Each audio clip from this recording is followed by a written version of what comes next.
আল্লাহ রাসূল সাল্লাল্লাহু আলাইহি সাল্লাম বলেন, আমি মেহেরাজে জাহান্নামের যে নমুনা দেখেছি, ওই জাহান্নামের নমুনা যদি আমার উম্মতেরা দেখতো, তাহলে আমার উম্মতেরা কখনো হাসতো না জমিনে, কখনো হাসি আসতো না। কেননা জাহান্নামের এমন ভয়াবহতা আমি রাসূল সাল্লাল্লাহু আলাইহি সাল্লাম আইয়ামে জাহিলিয়া মানে অন্ধকার কালাচ্ছন্ন যুগ ছিল। এটি ছিল এমন একটি যুগ, যেই যুগে মা কি, মেয়ে কি, নাতনি কি, সন্তান কি, সেটার কোনো তারা মত পার্থক্য করতো না। আমার প্রয়োজন হয়েছে, এখন আমি কার সাথে খারাপ কি করব, সেটি আমার মা হোক, সেটি আমার সন্তান হোক, সেটি আমার মেয়ে হোক, কিন্তু আমার চাহিদা পূরণের জন্য আমি যাহা কিছু করা দরকার তাই কিছু করবো। নাউজুবিল্লাহ বলে। আইয়ামে জাহিলিয়া যুগ ছিল এমন একটি যুগ। আল্লাহ রাসূল সাল্লাল্লাহু আলাইহি ওয়াসাল্লামের কাছে একজন ব্যক্তি এসে কালিমা গ্রহণ করেছে। কি গ্রহণ করেছে বলেন তো? কালিমা গ্রহণ করেছে। কালিমা গ্রহণ করার পরে ওই ব্যক্তি কাঁদতেছে। আল্লাহ রাসূল বলেছেন, তুমি কাঁদছো কেন? তুমি তো কালিমা গ্রহণ করেছো। ইয়া রাসূলুল্লাহ, আমার কি গুনাহ মাফ হবে? আমি আইয়ামে জাহিলিয়া যুগে এমন অন্যায় করেছি, যে অন্যায়টা এখনো আমাকে পীড়া দেয়, আমাকে কষ্ট দেয়, আমার কি গুনাহ মাফ হবে?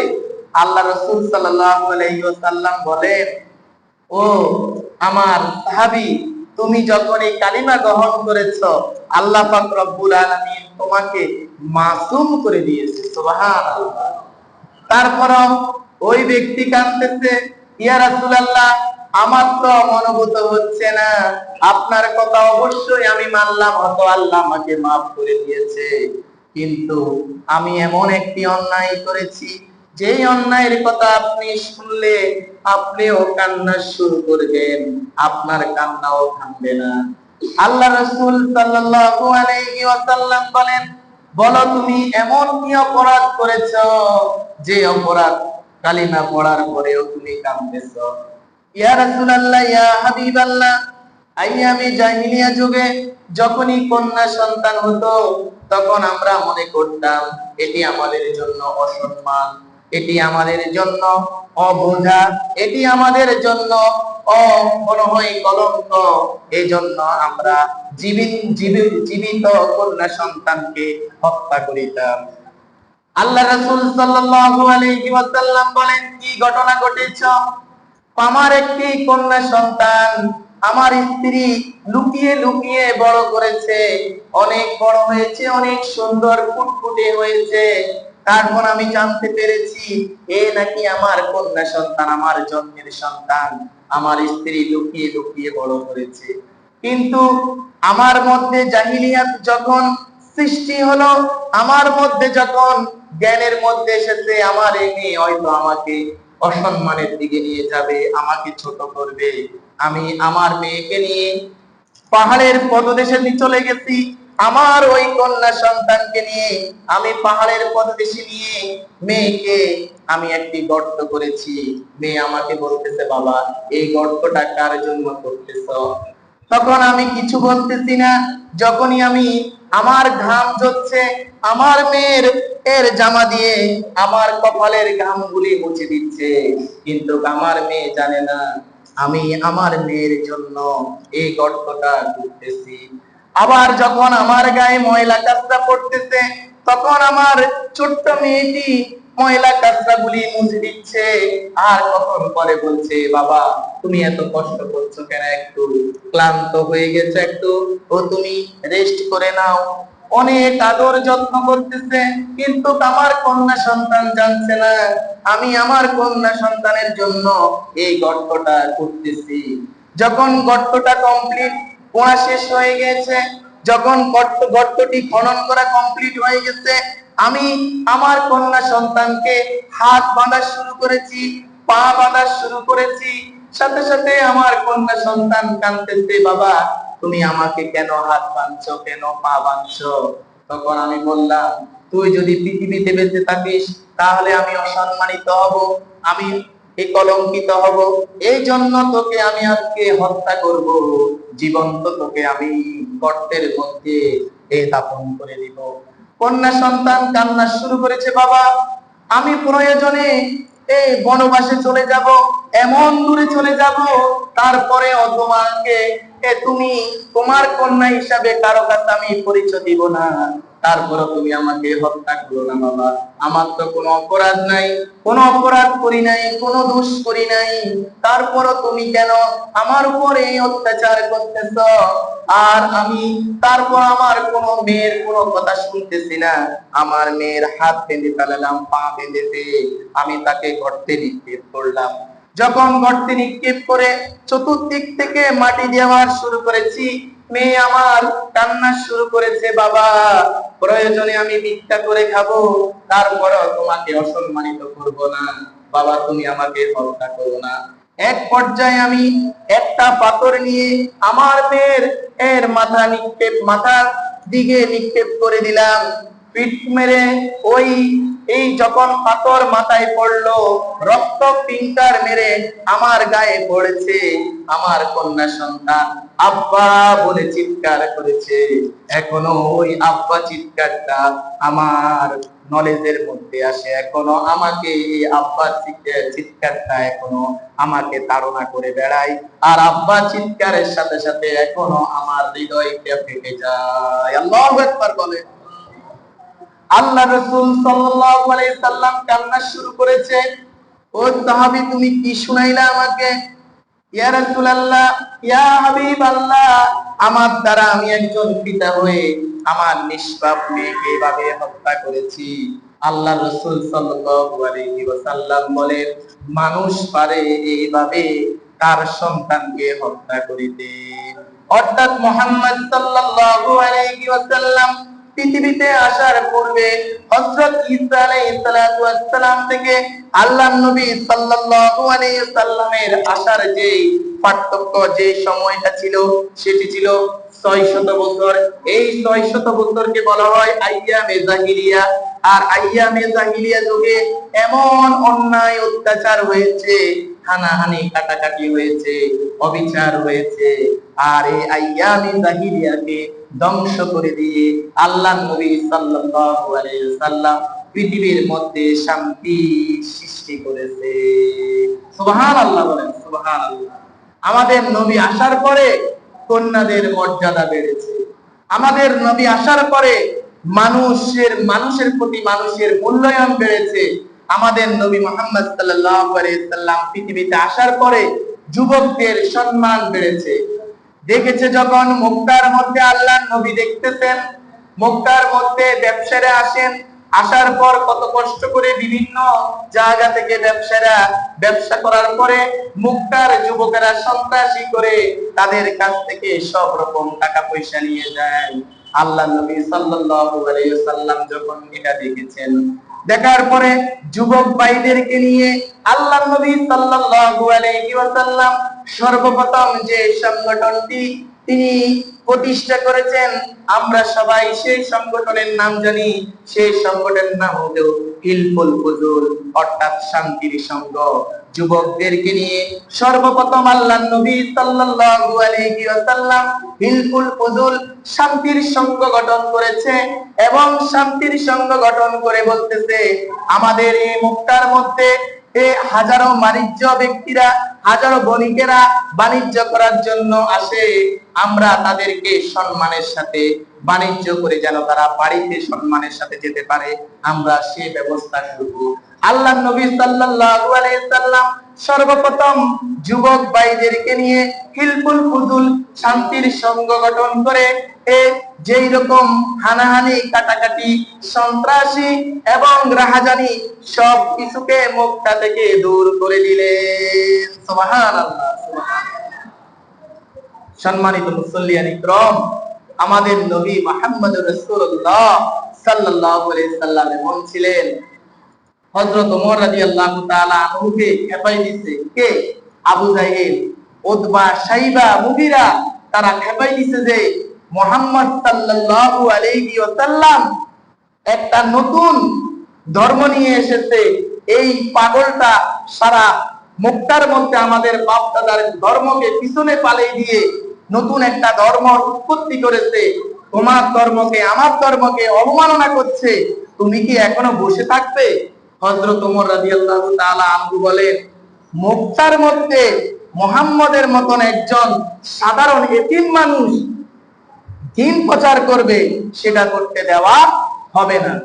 হযরত ওমর রাদিয়াল্লাহু তাআলা আনহু খোলা তলোয়ার নিয়ে আজকে মুহাম্মদের গর্দান আমি উড়িয়ে দিব, নাউযুবিল্লাহ বলেন। হযরত ওমর যখন তলোয়ার নিয়ে সামনের দিকে আগাচ্ছেন, এক ব্যক্তি বলতেছে, ওই ওমর, এত মেজাজ নিয়ে তুমি কই যাচ্ছ তলোয়ার নিয়ে? বলতেছে, আমি মুহাম্মদের গর্দান উড়িয়ে দিব। তারে মুহাম্মদের গর্দান পরে উড়াইও, তোমার বোনের বিষয় জানো, তোমার বোনের জামাইয়ের বিষয় জানো। তারাও তো পাগলামি শুরু করে দিয়েছে। কি পাগলামি শুরু করেছে? মুহাম্মদ সাল্লাল্লাহু আলাইহি ওয়াসাল্লাম যে ধর্ম প্রচারণা করতেছে, তারাও সে ধর্মের মধ্যে তারাও কালিমা গ্রহণ করেছে। সুবহানাল্লাহ। সাথে সাথে হযরত ওমর বলছে, এটা কি সত্য? হ্যাঁ, তোমার বোন এবং তোমার ভগ্নিপতি উভয়ই কালিমা গ্রহণ করে তারা কোরআন তেলাওয়াত করতেছে, আমি নিজের কানে শুনে এসেছি। সাথে সাথে হযরত ওমর রাদিয়াল্লাহু তাআলা আনহু একটি লাঠি নিয়ে বোনের বাড়িতে চলে গেছে। দেখলেন বোন কোরআন তেলাওয়াত করতেছে, ভগ্নিপতি কোরআন তেলাওয়াত করতেছে। হযরত ওমর রাদিয়াল্লাহু তাআলা আনহু সাথে সাথে বোন ফাতেমাকে এবং তার ভগ্নিপতিকে প্রচন্ড ধরনের প্রহার করেছে, অনেক আঘাত করেছে। এক পর্যায়ে বোনকে আঘাত করতে করতে হযরত ওমর রাদিয়াল্লাহু তাআলা আনহু ক্লান্ত হয়ে গেছে। হযরত ওমর রাদিয়াল্লাহু তাআলা আনহু ক্লান্ত হয়ে বলতেছে, না, এবার মুহাম্মদকে হত্যা করব। যেহেতু মুহাম্মদের কারণে আজকে আমি আমার বোন, আদরের বোনটাকে মেরেছি, মুহাম্মদকে হত্যা করব। আল্লাহর নবী সাল্লাল্লাহু আলাইহি সাল্লামকে হত্যা করার জন্য হযরত ওমর গিয়েছে খোলা তলোয়ার নিয়ে। আল্লাহর নবীকে হত্যা করার জন্য যখন তলোয়ার উঠিয়েছেন, আল্লাহর রাসূল সাল্লাল্লাহু আলাইহি ওয়াসাল্লাম তখন নামাজের মধ্যে ছিলেন, নামাজের মধ্যে কোরআন তেলাওয়াত করতেছেন। হযরত ওমর রাদিয়াল্লাহু তাআলা আনহু মুহাম্মদ সাল্লাল্লাহু আলাইহি ওয়াসাল্লামের চেহারার দিকে তাকিয়ে আর কোরআন তেলাওয়াত শুনতে শুনতে হযরত প্রচন্ড এই হযরত ওমর রাদিয়াল্লাহু তাআলা আনহু সন্ত্রাস, হযরত ওমর রাদিয়াল্লাহু তাআলা আনহু চোখের পানি ছড়তেছে আর বলতেছে, এমন সুন্দর কবিতা, এমন সুন্দর তেলাওয়াত আমি জীবনেও শুনি নাই। সুবহানাল্লাহ বলেন। আল্লাহর নবীর চেহারার দিকে তাকিয়ে তিনি বলতেছেন, এই ব্যক্তি কখনো পাগল হতে পারে না, এই ব্যক্তি কখনো খারাপ লোক হতে পারে না। এই ব্যক্তি যে ধর্ম নিয়ে এসেছে অবশ্যই সেই ধর্মটাই সত্য। কেননা আমার বোন এই ধর্মটা গ্রহণ করেছে, আমি আমার বোনের উপর এত প্রহার করেছি, এত মার মেরেছি, এত অত্যাচার করেছি, তারপরেও আমার বোন এই মুহাম্মাদের ধর্ম থেকে এক চুল পরিমাণ সরে দাঁড়ায় নাই। সুবহানাল্লাহ।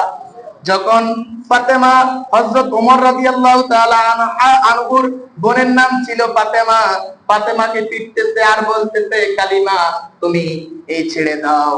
বোন বলতেছে, ভাই ওমর, তুমি আমাকে অনেক আদর যত্ন করে বড় করেছো, কখনো ফুলের টোকা পর্যন্ত আমার গায়ে তুমি দাও নাই, আজকে এত অত্যাচার করেছো, কিন্তু আমাকে যদি তুমি মারতে মারতে আমাকে যদি শেষ করে পালাও, তারপরও এক চুল পরিমাণ আমি কালিমা থেকে সরে দাঁড়াবো না।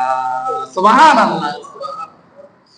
হযরত ওমর রাদিয়াল্লাহু তাআলা আনহু বলেন, আমি মুহাম্মদ সাল্লাল্লাহু আলাইহি ওয়াসাল্লামের মুখে যখন কালিমা শুনতেছি, আমার মনটা ভরে, আমার যখন তেলাওয়াত শুনতেছি আমার মনটা ভরে গেল। আর আমি বললাম, ইয়া রাসূলুল্লাহ, ইয়া হাবিবাল্লাহ, আমি আপনাকে হত্যা করার জন্য এসেছি, কিন্তু আপনার তেলাওয়াত শুনে, আপনার চেহারার দিকে তাকিয়ে আমি আমার নিজের ভুল বুঝতে পেরেছি।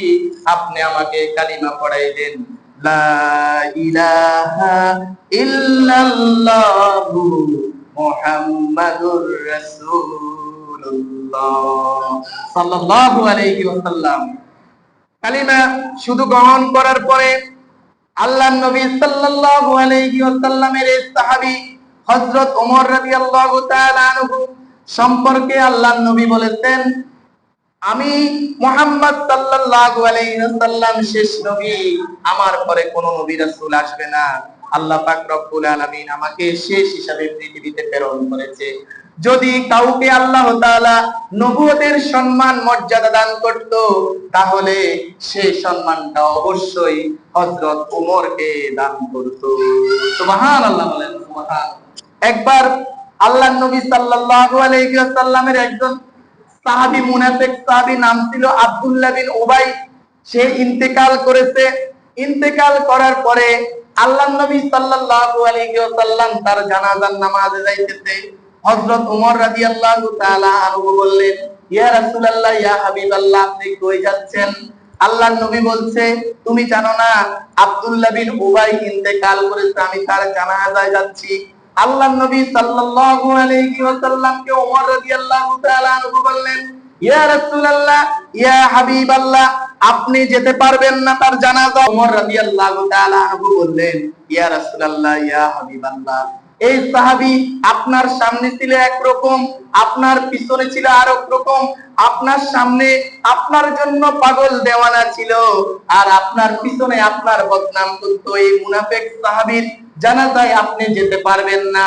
এক পর্যায়ে হযরত ওমর রাদিয়াল্লাহু তাআলা আনহু আল্লাহর নবী সাল্লাল্লাহু আলাইহি ওয়াসাল্লামের জামা মুবারক টেনে ধরেছে। আল্লাহ রাদিয়াল্লাহু তাআলা আনহু বলেন, ইয়া রাসূলুল্লাহ, এই জীবন দিয়ে আমি আপনাকে ভালোবাসি, কিন্তু মুনাফিকের জানাজার মধ্যে আপনি যেতে পারবেন না।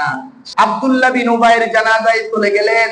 আব্দুল্লাহ বিন উবাইয়ের জানাজায় যে আল্লাহর রাসূল সাল্লাল্লাহু আলাইহি সাল্লাম যখন আব্দুল্লাহ বিন উবাইয়ের চেহারা দেখেছে, চেহারা দেখার সাথে সাথে দেখতেছে সে জাহান্নামী। সাথে সাথে আব্দুল্লাহ বিন উবাইকে আল্লাহর নবী সাল্লাল্লাহু আলাইহি সাল্লাম তিনি থুতু মুবারক নিয়ে আব্দুল্লাহ বিন উবাইয়ের মুখের মধ্যে আল্লাহর রাসূল সাল্লাল্লাহু আলাইহি ওয়াসাল্লাম দলতেছে। এমন তো অবস্থায় আল্লাহ তাআলা কোরআন শরীফের আয়াত নাযিল করেছেন, ইস্তাগফির লাহুম আও লা তাস্তাগফির লাহুম ইন তাস্তাগফির লাহুম ৭০ মাররা। হে রাসূল, আপনি একবার না ৭০ বারও যদি আব্দুল্লাহ বিন উবাইয়ের জন্য ইস্তিগফার করেন, আমি আল্লাহ পাক রব্বুল আলামিন আব্দুল্লাহ বিন উবাইকে maaf করব না। আল্লাহু আকবার বলে। এখানে হযরত ওমর রাদিয়াল্লাহু তাআলা আনহু যে সিদ্ধান্ত নিয়েছেন, সেই সিদ্ধান্তকে আল্লাহ পাক রব্বুল আলামিন কবুল করেছেন। সুবহানাল্লাহ বলে। আল্লাহ পাক রব্বুল আলামিন হযরত ওমরের সম্মান এত বেশি দিয়েছেন, আপনারা আশ্চর্য হয়ে যাবেন হযরত ওমরের কথা শুনলে। হযরত ওমর রাদিয়াল্লাহু তাআলা আনহু সর্বপ্রথম যখন তিনি ক্ষমতায় আসেন আবু বকরের পরে, ক্ষমতা আসার পরে হযরত ওমর রাদিয়াল্লাহু তাআলা আনহু বলেছেন, কেউ যদি আমার মহল্লার ভিতরে, আমার রাষ্ট্রের ভিতরে কেউ যদি মদ এবং কোন প্রকার মাদক দ্রব্য যদি গ্রহণ করে, তার শাস্তি হবে। এক পর্যায়ে হযরত ওমর রাদিয়াল্লাহু তাআলা আনহুর ছেলে এই মদ এবং মাদক দ্রব্যের সাথে জড়িত ছিল। তার গোয়েন্দা সংস্থা হযরত ওমর রাদিয়াল্লাহু তাআলা আনহুকে বললেন, ওমর, আপনার সন্তানও মাদক দ্রব্যের সাথে জড়িত আছে। এমন পর্যায়ে হযরত ওমর রাদিয়াল্লাহু তাআলা আনহু ওনার ছেলের সর্বপ্রথম বিচার করেছেন। যখন তিনি ছেলের প্রমাণিত হয়ে গেছেন তিনি ছেলে মাদক দ্রব্যের সাথে জড়িত, হযরত ওমর রাদিয়াল্লাহু তাআলা আনহু 100 দৌড়া দেওয়ার জন্য নির্দেশ দিয়েছেন রাষ্ট্রীয়ভাবে। হযরত ওমর রাদিয়াল্লাহু তাআলা আনহুর এই শাসনটা এমন শাসন ছিল, হযরত ওমর রাদিয়াল্লাহু তাআলা আনহু ওনার সন্তানকে দৌড়া দেওয়া স্টার্ট করেছে। এক পর্যায়ে দৌড়া দিতে দিতে 48টি যখন দৌড়া দেওয়া হয়েছে, হযরত ওমরের রাদিয়াল্লাহু তাআলা আনহুর ছেলে মাটিতে লুটিয়ে পড়েছে। বাবা গো করে চিৎকার মেরেছে, বাবা, আমি আর কখনো অন্যায় করব না, আমার জানটা বের হয়ে যাচ্ছে, আপনি আমাকে maaf করে দেন। হযরত ওমর রাদিয়াল্লাহু তাআলা আনহু ও সাথে সাথে দারোগাকে বললেন, তুমি দৌড়া দিতে থাকো। যখন 50টি দৌড়া কমপ্লিট হয়ে গেছে, হযরত ওমর রাদিয়াল্লাহু তাআলা আনহুর ছেলে ইন্তেকাল করেছেন। আল্লাহু আকবার বলেন। ইন্তেকাল করার পরে হযরত ওমর রাদিয়াল্লাহু তাআলা আনহুকে ওনার মন্ত্রিসভা বলতেছে আপনি এবার থামেন, তার 50টি বেতের পর তো সে মারাই গেছে, আর 50টি বেত মাফ করে দেন। হযরত ওমর রাদিয়াল্লাহু তাআলা আনহু বললেন, দুনিয়ার শাস্তি আমি দুনিয়াতে আমার সন্তানকে দিতে চাই, যেন আমার সন্তানকে আল্লাহ পাক রব্বুল আলামিন আখিরাতে মাফ করে দেয়। সুবহানাল্লাহ। কোন কোন রেওয়ায়েতে এসেছে লাশের উপরে আরো 50টি দৌড়া দেওয়া হয়েছে।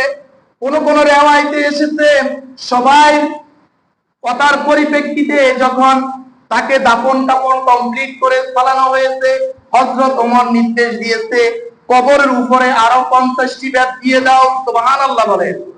এমন শাসক ছিলেন, নিজের সন্তানের বেলাও তিনি ছাড় দেন নাই। এমন ওমর এমন শাস্তি দিয়েছেন, ক্ষমতায় অবস্থায় প্রতিটি মানুষকে বুঝিয়ে দিয়েছেন ক্ষমতা কিভাবে চালাতে হয় জেনে নাও। সুবহানাল্লাহ, সুবহানাল্লাহ। সম্মানিত মুসল্লিয়ান ইকরাম, আজকে আর বেশি কথা বলবো না, আমি খুবই অসুস্থ, আপনারা জানেন।